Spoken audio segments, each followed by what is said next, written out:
On April 21, 2016, the ambulance pulled up outside the Helios Hospital in northern Germany. Inside, paramedics tried in vain to revive Suzanne F., a woman covered in bruises, burns, and broken bones. But this was just the beginning of a terrifying story. And as the doctors looked at each other, one question lingered. How did Suzanne end up here, in the back of a broken-down car, hours from help, clinging to life? But the people responsible were a couple no one could have imagined. The couple was arrested on suspicion of murder just days later. But this crime would reveal a dark history of twisted abuse that began with a single ad in a Lonely Hearts column and turned into one of Germany's most horrific cases. But Suzanne wasn't the only one. There were others, hidden in the shadows of the couple's home.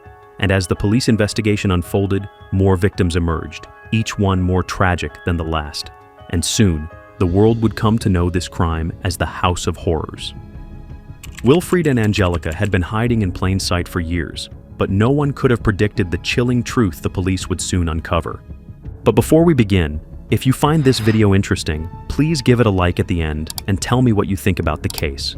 It really helps the channel. And don't forget to subscribe for more, thank you. This video is created solely for educational and documentary purposes.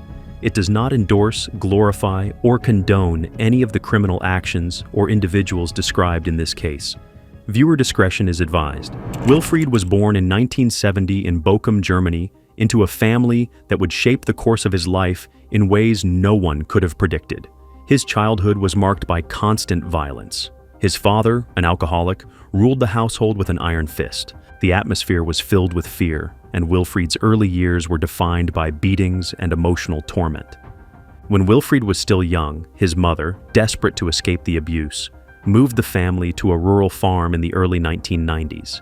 The change of location promised a new start, but the peace they hoped for was short-lived. His mother remarried, and with her new husband came yet another wave of torment. Wilfried's stepfather took full advantage of his mother's absence, continuing the cycle of abuse, this time turning his anger and frustration on Wilfried and his sister. Desperate for a way out, Wilfried tried to build a future for himself. He sought out different paths, dabbling in trades like dog handling and mechanics, but his attempts ended in failure. Despite his best efforts, he was drawn back to the farm, unable to escape the life that seemed to haunt him. The lack of success in these early endeavors would eventually mold him into a man desperate for validation and control. Meanwhile, across the country, in Herford, Germany, Angelika was born in 1970, growing up on a modest farm where hard work was a way of life. Angelika's childhood was defined by physical labor and isolation. Unlike Wilfried, her father wasn't violent, but there was an emotional distance in her family. Angelika didn't form any close bonds with friends and was often alone. Although she possessed a high IQ of 120, she didn't pursue any significant academic or professional career. Instead, her life was consumed by work on the farm, with little to no opportunity for escape. This sense of isolation left her feeling disconnected from others, and, like Wilfried, she was defined by a lack of belonging. Her life, though uneventful, was about to change. In 1999, following the death of her father, Angelika's mother decided to take matters into her own hands.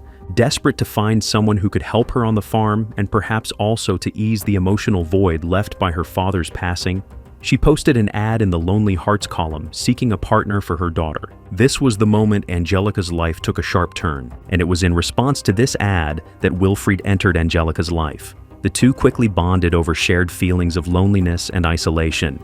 In the early days of their relationship, they would walk hand in hand, exchanging soft kisses and openly displaying their affection. She was completely smitten by Wilfried. He was everything she thought she needed to escape the isolation she had known her entire life. Just 3 months after their first meeting, on March 17, 1999, they were married. For Angelika, it seemed like the beginning of a new chapter, a new life filled with hope and promise. But Wilfried had a dark past that Angelika might not have been fully aware of when they first met. In 1991, Wilfried's first known relationship began with a woman named Michaela. Their relationship at first seemed innocent, casual, open, and free. However, this would not be a relationship defined by mutual respect and affection. Over time, they grew apart, but despite no longer being romantically involved, they still continued seeing each other for years. In 1994, something changed for Wilfried. He responded to another Lonely Hearts ad, this time from a woman named Anna S., who, like Wilfried, was searching for a connection and a sense of belonging. The moment Anna moved in with Wilfried, his true nature started to emerge. His behavior, which had remained relatively hidden during their early relationship, quickly turned violent. Slapping soon escalated to punching, and it wasn't long before the cruelty became unbearable. He beat her with boxing gloves, burned her with an iron and a hairdryer, and used a lighter to inflict further burns on her skin. But it didn't stop there. Wilfried's manipulative and violent behavior reached new levels of depravity. He invited Michaela, his ex-girlfriend, back into their home. Together, they turned their cruel games into a horrifying partnership. Michaela was not only a passive observer of the abuse, she became an active participant. Wilfried instructed her to attack Anna with a club, hitting her in her private part and burning her. Wilfried forced Anna to drink alcohol, which he poured onto her wounds, and subjected her to further abuse with a heated rubber pipe. Michaela joined in, laughing at Anna's suffering, mocking her as she cried. The abuse continued for weeks, with Anna being explicitly warned that if she tried to escape, she would be killed. But in September 1994, Anna's family, worried by her lack of contact, managed to intervene. They rescued her from the house, where she had been living in constant fear. Wilfried was arrested, and for the horrific abuse he had inflicted, he was sentenced to 2 years and 9 months in prison. Michaela, who had played a significant role in the torment, received a 1-year suspended sentence for her part in the abuse. Upon his release, Wilfried, still determined to maintain control over his life, found work as a caretaker at a railway station. But his abusive tendencies hadn't gone away. It was during this time, in 1999, that he stumbled upon yet another Lonely Hearts ad, this time from a woman named Anakah. What started as a simple search for love would, in the end, mark the beginning of another dark chapter in his life, a chapter that would involve Anakah and ultimately more victims. Beneath the surface of this seemingly happy family, the same patterns of abuse that had plagued Wilfried's first marriage began to take root in Anakah's life. The warning signs were subtle at first, but in 2003, when the couple moved to Schlangen, a small district in the Lippe region, the darkness of Wilfried's control began to tighten around Anakah like a noose. It was during this time that their child was taken away from them for reasons that remain a mystery. Whether it was the result of Wilfried's actions or something else, the loss of their child seemed to trigger a shift in his behavior. His control over Anakah intensified, and any semblance of freedom she once had was gone. Wilfried demanded absolute obedience, and his expectations grew more bizarre and unreasonable by the day. He insisted that his meals be prepared at specific times, and when Anakah failed to meet these demands, it wasn't just a reminder of her failure, it was an invitation for punishment. He would subject her to hours of interrogation, questioning her every action, and if she failed to satisfy him, the beatings would begin. Nighttime became another battleground. If Anakah disturbed Wilfried as he slept, the consequences were cruel and swift. Wilfried would chain her up in a different part of the house, treating her like an object, less than human. Anakah, desperate to please him, complied, hoping that somehow, if she followed his rules, things might go back to normal. But they never did. Wilfried's cruelty extended beyond psychological control and physical violence. Anakah had 2 pets, a dog and a cat, that had once brought her comfort, but Wilfried forbade her from keeping them. In an act of twisted obedience, Anakah shot the dog, and in another chilling display of her compromised will, she placed the cat in the tumble dryer. Wilfried's cruelty was absolute. He didn't just want control, he wanted to break Anakah completely. His abuse wasn't confined to routine torment. Wilfried turned their relationship into a series of sick games for his own amusement. One such game was blanket torture, where Wilfried would wrap Anakah in blankets and strangle her until she passed out. Multiple times, he escalated the game, suffocating her with a bag over her head and biting her breasts until they bled. For Wilfried, this was his preferred method of control, a way to maintain dominance over her, all while creating an illusion of affection. In court, Anakah later testified that she believed these horrific acts were somehow a twisted sign of love. She convinced herself that Wilfried kept her alive because he could have easily killed her, but chose not to. As the years passed, He no longer found her attractive. His desires were changing, and with them, his need for control grew. He didn't want to leave Angelika, but he needed something more, something new. In a cruel twist, he forced Angelika to help him find another woman. It wasn't just about finding someone else, it was about Angelika's complete subjugation. She was now complicit in Wilfried's search for new victims. So Angelika began placing ads in newspapers, just as Wilfried had once done. The ads read like the desperate plea of a lonely man hiding behind a mask of normalcy, poultry farmer seeks love, or a nice guy with a car looking for a future with a woman. However, this wasn't a search for love, it was a trap. When women responded, it was always Angelika who replied. Wilfried, unable to write well himself, would sometimes leave voice messages or speak on the phone, but it was Angelika who was leading these women into Wilfried's control.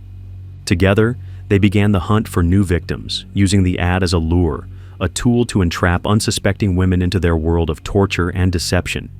In 2008, a 38-year-old woman named Katie made contact with Wilfried and Angelika after responding to one of their Lonely Hearts ads. She had been looking for love, searching for someone who could offer her the companionship and support that had been missing from her life. After several phone conversations with Wilfried, Katie felt a deep connection to him. Katie moved in with Wilfried and Angelika, believing she had found a new chapter in her life. To make things easier for her, Angelika pretended to be Wilfried's sister, a lie that would later play a crucial role in Katie's growing sense of isolation. Almost immediately, the couple began to assume control over every aspect of Katie's life. They changed her address so that all of her mail would be redirected to their home, further severing her connections to the outside world. They didn't stop there. Wilfried and Angelika forced Katie to beg her grandparents for money they then took, amounting to thousands of euros. Katie recalled a particularly brutal incident, one that haunted her long after the abuse ended. She remembered Wilfried going shopping and returning home with bags full of groceries. She was busy with something on the stove, and without thinking, she didn't immediately take the bags from him. That small action, something as simple as opening the door but not taking the shopping, set Wilfried off in a violent rage. She still remembered the sting of the blows. He hit me with both hands. He hit everything of mine that he could and didn't stop. I kept it to myself, worked it out myself. Katie believed Wilfried when he convinced her that it was her fault, that she had somehow caused his anger. Psychological manipulation played a huge role in her continued submission to him. Wilfried and Angelika convinced Katie that she had epilepsy, forcing her to take unknown medication. They didn't care about her health, only about her compliance. For weeks, Katie was locked inside, given strict rules that were impossible to follow. She was told never to interrupt or talk back to Wilfried or Angelika, to always be ready and attentive, to act as their obedient slave. Every infraction, no matter how small, resulted in brutal punishment. Then one night, something inside Katie snapped. Wilfried threatened to kill her. For the first time, instead of accepting the abuse, Katie felt an overwhelming sense of defiance. She ran, Katie fled to the bathroom, and in a moment of desperation, she climbed out of the window, escaping into the night. The adrenaline surged through her as she raced to the neighbor's house, her heart pounding in her chest. With trembling hands, she called her brothers, begging them for help, desperate to escape the horror she had been living through for months. Her 9 months of hell had finally come to an end. But although she was free, Katie didn't report the abuse to the police. She feared no one would believe her, but in doing so, she inadvertently allowed Wilfried and Angelika to continue their reign of terror on others. In the aftermath of Katie's escape, one thing became painfully clear to Angelika. When another woman was present, Wilfried would attack her instead of Angelika. Her escape, though incredibly brave, wasn't the final end. The horrors that Wilfried and Angelika had begun would not cease. The next victim was also gotten through ads. Anna W. had been talking to Wilfried for about 4 weeks, building a connection over the phone, yet they had never met in person. At first, their conversations were filled with lighthearted topics, and she could sense a growing attachment. Wilfried seemed charming, and though there were moments of doubt, Anna convinced herself that perhaps this could lead to something meaningful. But as she spent more time talking to him, something about the situation felt increasingly off. One late evening, as Anna settled in for what she thought would be another quiet night, the doorbell rang unexpectedly. She opened the door, expecting it to be a regular visitor or perhaps a delivery. Instead, she was met with the last person she ever expected to see, Wilfried. Standing on her doorstep, without hesitation, he proposed to her, pulling out 4 rings from his pocket. Wilfried claimed the rings were from his ex-girlfriends, but something about the situation felt off to Anna, and her instincts screamed that she was in danger. But despite the fear coursing through her, Anna did what she had learned to do in moments of threat. She remained calm. She couldn't let him see her panic. She chose one of the rings, as if the situation were normal, and politely kept him at the door. She made up a reason to return to her bed, suggesting that they could continue their conversation the next day. In that moment, as the door clicked shut behind Wilfried, Anna's heart raced. The reality of the situation settled in. She was alone, and she knew she had to act quickly before he could get any closer. The very next day, Anna cut off all contact with Wilfried. She told him, in no uncertain terms, that she didn't want to see or hear from him again. She hoped that would be the end of it, that her decision would be enough to get him out of her life, but the ordeal was far from over. What began as a phone conversation turned into something far darker. Wilfried and Angelika weren't about to let go so easily. They retaliated viciously. They began stalking Anna's home, watching her every move, and constantly calling her. Every time the phone rang, Anna's heart would race, knowing that the threat was always lurking just out of sight. Wilfried and Angelika's persistent harassment was designed to break her, to wear her down until she felt she had no other choice but to submit to their control. But Anna remained defiant. She refused to let them break her spirit. Every knock on the door, every phone call reminded her of the danger she was in. But she didn't give in. The tension grew unbearable as she realized she couldn't escape them. It felt as though they were always nearby, like a shadow she couldn't shake off. The days turned into weeks, and the constant fear began to gnaw at her. However, despite the mounting pressure, Anna's unwavering strength paid off. Finally, the harassment stopped. Wilfried and Angelika grew tired, or perhaps they had realized that Anna wasn't going to bend to their will. She had managed to escape their clutches, a rare victory in a world of horror. Anna became one of the fortunate few who had managed to get away from the couple. Then, in 2011, Wilfried and Angelika left Schlangen behind and moved to the quiet village of Höxter, lured by an offer they could hardly refuse, a decaying old house that came with a promise. If they could keep up the rent for 6 years, it would become theirs. The property sat in Bosseborn, a secluded community of barely 500 people where everyone knew each other's business, and strangers were instantly noticed. However, they made no effort to become part of village life. On the rare occasions they interacted with locals, they pretended to be brother and sister, a calculated deception. By this time, they had divorced, likely to help Wilfried dodge child support payments while ensuring Angelika kept her full welfare benefits. It was a clever arrangement that kept money coming in, though they were constantly short on cash. Once they were settled, Angelika returned to what had become her specialty, placing Lonely Hearts ads in newspapers, sometimes reaching far beyond Germany's borders. However, the women they wanted were usually alone, without close family, often from poorer backgrounds, and ideally without a car. Above all, they were lonely, easy to manipulate, easy to trap, and the house they moved into could not have been more fitting for their hidden horrors. It was crumbling, with mold creeping along the walls and wallpaper hanging in strips. The only livable space was the living room, warmed by a small gas heater, cluttered with a worn sofa, a mattress on the floor, and a cooker pushed into the corner. It was the kind of place no one would choose unless they had no other option. And for Wilfried and Angelika, it was the perfect front for a nightmare. When Wilfried and Angelika first settled in their new home in Bosseborn, they didn't waste any time. One of the first women to respond to their Lonely Hearts ad was a woman who had 4 children. Her world was her family, and she was eager to find a stable partner. She had been chatting with Wilfried for weeks, their conversations becoming increasingly personal, yet still, something about him made her hesitate. But, as so many before her, she believed in his kindness, his promises, and the affection he seemed to offer. She agreed to meet him. Wilfried and Angelika drove to pick her up, and when she arrived at their house, her heart sank. The house she had imagined as a peaceful home was nothing more than a dilapidated shell of decay. That night, Angelika lay on a mattress on the floor below, indifferent and cold, Watching over her, in the dead of night, everything changed. Wilfried tried to assault her, and though fear gripped her chest, the woman summoned all her strength and managed to push him off without provoking his anger further. Anakah witnessed it all but remained unmoved, her eyes cold as stone. The next day, things only worsened.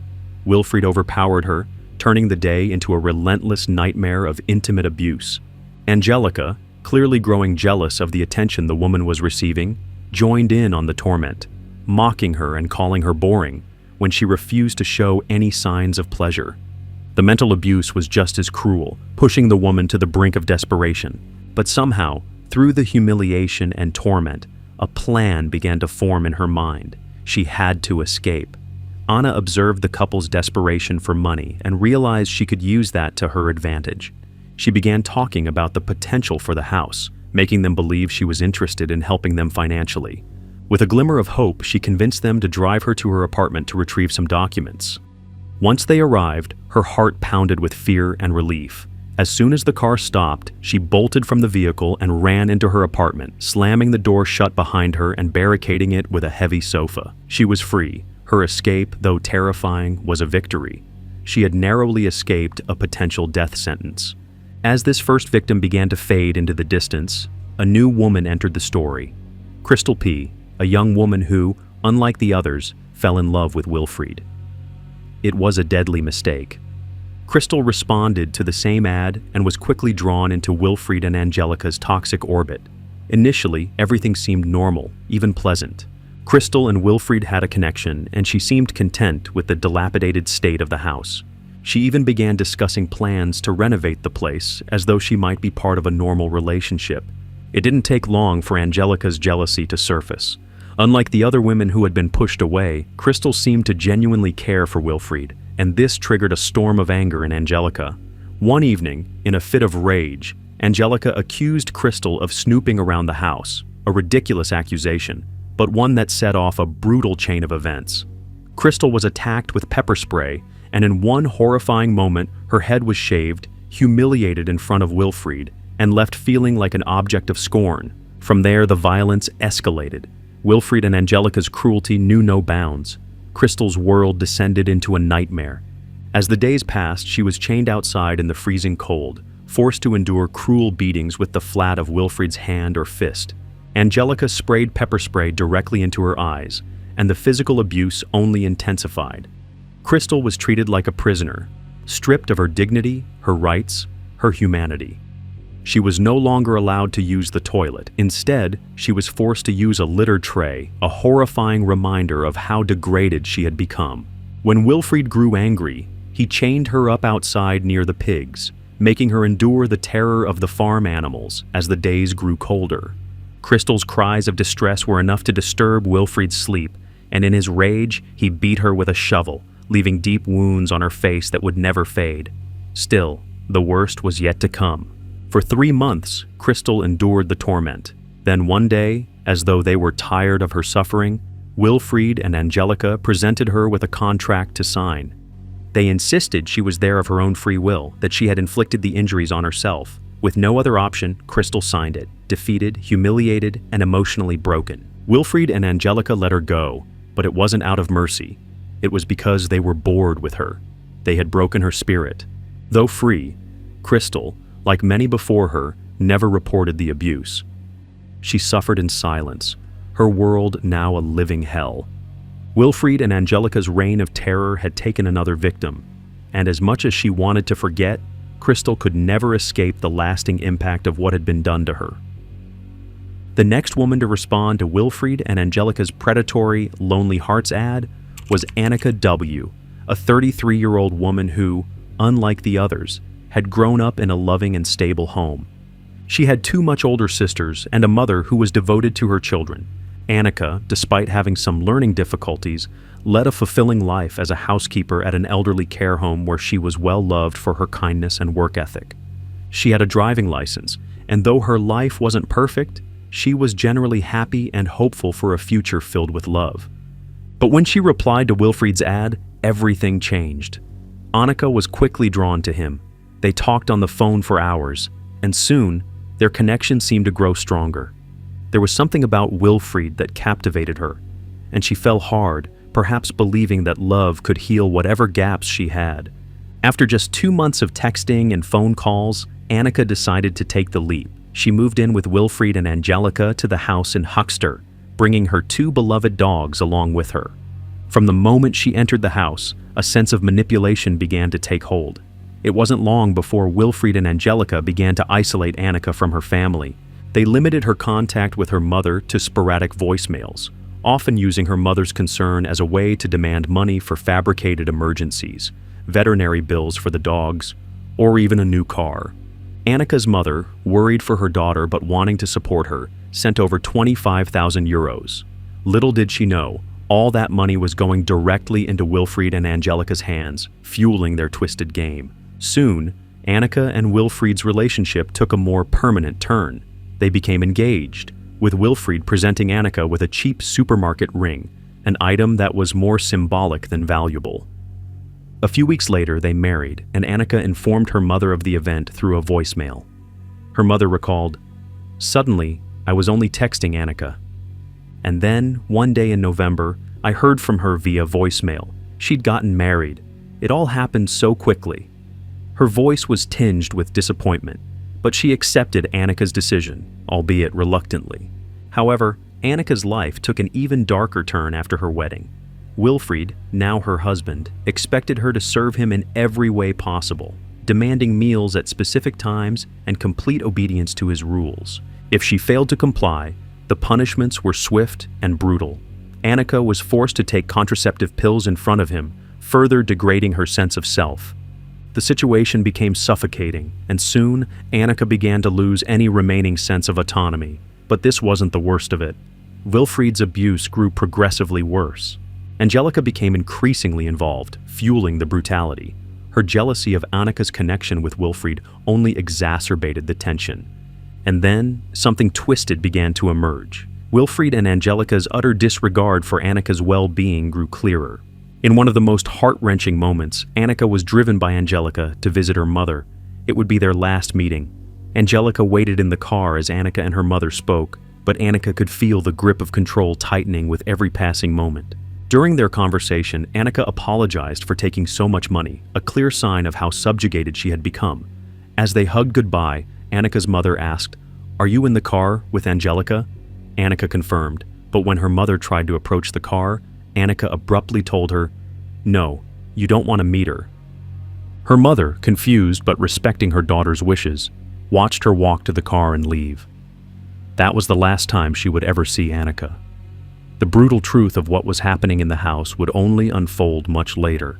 After their meeting, Anakah's nightmare intensified. She was subjected to an unimaginable level of abuse. Wilfried beat her, scalded her with boiling water, strangled her, and even forced her to drink his urine. Most nights, she was chained to a radiator, left to sleep on the cold, hard floor without even a blanket. When she was denied bathroom access, Anakah once soiled herself, and Wilfried's disgust only escalated. He began chaining her arms and legs, leaving her in an old bathtub in the cellar. The cold was unbearable, but that didn't stop Wilfried and Angelica from tormenting her further. During this time, Angelica began manipulating Anakah's family, using Anakah's phone to send messages pretending everything was fine. Angelica even left voicemails, accusing Anakah's mother of not buying her a wedding present. Her mother, feeling guilty, eventually brought money over to the house. But when she arrived, the door was unanswered. She left the envelope of money and walked away, still unaware of the horrors inside the house. But Angelica's sadism knew no bounds. She began mixing glutamate into Anakah's food, knowing Anakah was intolerant to it. It made Anakah's body swell, causing her intense discomfort. Angelica's cruel games didn't stop there. One evening, she left a noose next to Anakah and taunted her, as Anakah, in her fragile state, began to fantasize about using it to escape her torment. But she didn't have the strength, physically or mentally, to end it all. Then, in a moment of twisted cruelty, Angelica opened the back door, allowing Anakah to think she might escape. Anakah gathered the last of her strength and staggered toward the exit, naked and desperate. Neighbors saw her leaving, but just as she reached the threshold, Angelica stepped in. She held Anakah's arm out as if to help her, but at the last moment, she pulled it away. Anakah crashed to the ground, her head cracking on the pavement. Wilfried quickly joined in, dragging her back inside. Yet, despite the obvious brutality, no one called the police. Back inside, things only worsened. Anakah was once again chained, this time to a bathtub, unable to move. And in a final, cruel act, Angelica turned the tap on, filling the bathtub with water, and callously told Wilfried, "She's drowning now." But Wilfried intervened, draining the water and leaving Anakah there, locked in the tub for the night. It wasn't long before Anakah died. Angelica later confessed, "I went downstairs and there she was, staring straight ahead. It was clear she was dead." Wilfried wanted to dispose of the body by burying it or throwing it into a cesspit, but they chose a far more grotesque path. They put her body in the freezer, sawed it up bit by bit, and burned it in the oven. Angelica took on the role of dismembering the body, grinding the remains into dust. Wilfried, disturbed by the grisly task, set up a CD player in the basement to drown out the sounds of the horror. At night, they scattered Anakah's remains across the village. And in yet another layer of depravity, even after Anakah was dead, Angelica continued to write to her mother. Her mother only learned of Anakah's death when the news broke of the crimes. She was left to carry the weight of a final goodbye she never had the chance to say. Anakah's suffering had come to an end, but for 14 long months she had been trapped in the house of horrors, each moment of torment leaving an indelible scar, and Anakah would not be the last to fall victim to Wilfried and Angelica's reign of terror. The final victim to fall prey to Wilfried and Angelica was Suzanne F., a woman whose tragic life and painful past would unwittingly lead to the end of the horrors inside the house. Suzanne's story, much like the others before her, began with a seemingly innocent search for hope.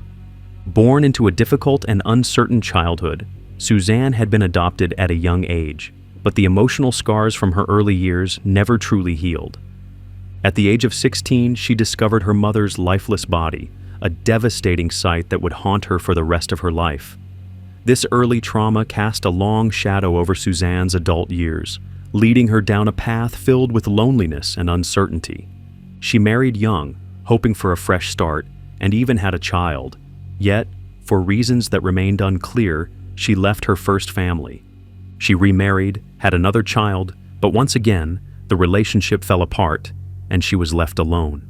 With her heart heavy from years of loss and abandonment, Suzanne was vulnerable when she came across an ad placed by Wilfried. Looking for something new, a way to heal, she responded to his Lonely Hearts ad, hoping for a second chance at happiness. At first, Wilfried seemed like a different man. He didn't drink and had a close familial bond with his sister, which gave him the appearance of a caring family man. Suzanne, seeking solace in the idea of companionship, quickly became infatuated with him, believing that he could provide the stability she craved. But as soon as she moved in with him and Angelica, the same dark pattern of abuse began to reveal itself. Wilfried and Angelica shaved Suzanne's head, confiscated her money and bank cards, and isolated her from her life outside their walls. The constant torment began immediately. Suzanne was forced to perform menial, degrading tasks, carrying heavy bags up and down the stairs over and over again, as Wilfried and Angelica watched with mocking amusement. They filmed her struggles, finding twisted pleasure in her suffering. And as her tormentors recorded the moments of her degradation, Suzanne's physical and emotional state quickly deteriorated. She lost a significant amount of weight, her appearance becoming so gaunt that neighbors mistook her for someone suffering from cancer. Behind the closed doors of the house, Suzanne endured horrific physical and mental abuse. Wilfried would beat her, bite her, and force her to drink his urine, with Angelica eagerly participating in the cruelty. Suzanne, like the other victims before her, was forced to write letters taking responsibility for her injuries, letters in which she blamed everything from her sandals to her clumsiness for the falls and injuries inflicted upon her. But the brutality didn't stop there. One evening, the cruelty escalated to an unimaginable level. Wilfried and Angelica, driven by sadistic impulses, turned their violence up a notch. Suzanne, in her already broken state, was beaten mercilessly. Her head slammed into the kitchen counter, the force so great that her skull cracked. At that moment, Wilfried and Angelica realized they might have fatally injured her. Panic set in, but rather than rushing her to a hospital, they made a cold decision. They needed to get rid of her quickly. So, they bundled Suzanne's barely responsive body into their car. It was the night of April 21st, 2016, and Suzanne's life was hanging by a thread. Her body was cold and covered in signs of severe abuse.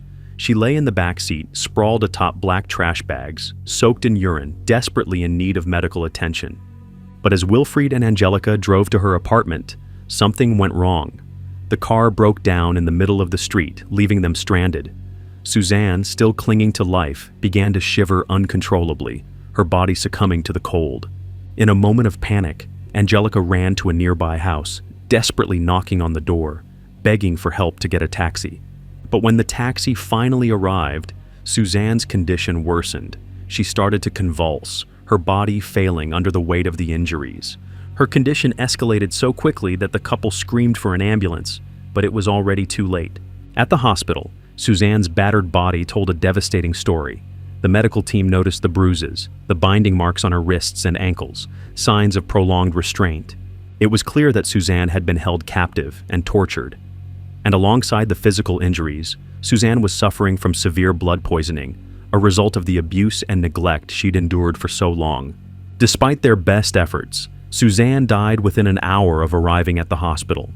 The team, alarmed by her condition, immediately alerted the authorities, setting the investigation into motion. Just 6 days later, the police arrived at the house in Huckster, where they uncovered a treasure trove of evidence. They found contracts from multiple victims, and in a gruesome discovery, partial remains of Anakah, the previous victim, were recovered. Wilfried and Angelika were arrested and taken into custody. At first, Angelika denied any involvement in the crimes, but when she learned that Wilfried was placing the blame on her, claiming that she and Suzanne were a couple, she cracked. Angelika then revealed the names of 7 women who had been tortured, and in some cases, murdered by the pair. She couldn't escape the truth any longer, but even then, she refused to go down alone. The authorities later determined that the number of victims was much higher than initially suspected. This discovery marked the beginning of the end of the House of Horrors, where the lives of vulnerable women had been shattered by the twisted games of Wilfried and Angelika. And yet, even as the investigation moved forward, the extent of the horror would continue to haunt those involved. The trial of Wilfried and Angelika was long and drawn out, lasting months as the horrifying details of their crimes were laid bare in the courtroom. But despite the sheer magnitude of their crimes, the sentences handed down in October 2018 were widely seen as surprisingly light given the extent of the suffering they had caused. Angelika, despite her role in the torment of countless women, portrayed herself as a helpless victim. She claimed she had been coerced into participating in the brutal acts by her partner, Wilfried, and that she was simply following his lead out of fear and manipulation. She painted herself as someone trapped under his control, unable to break free from his dominance. However, this narrative was met with skepticism by many, particularly as the trial unfolded. On the other hand, Wilfried's defense focused primarily on his mental state. His defense team argued that his IQ of 59 rendered him incapable of fully understanding the consequences of his actions. This claim of diminished capacity sought to argue that he didn't fully grasp the concept of right and wrong. But the court was not entirely swayed by this argument. A forensic psychiatrist testified that while Wilfried may have had a low IQ, he exhibited behaviors consistent with those of repeat offenders, including a sadistic personality and pronounced psychopathic traits. His profile revealed a man who not only lacked empathy, but also showed an almost predatory desire to control and harm others.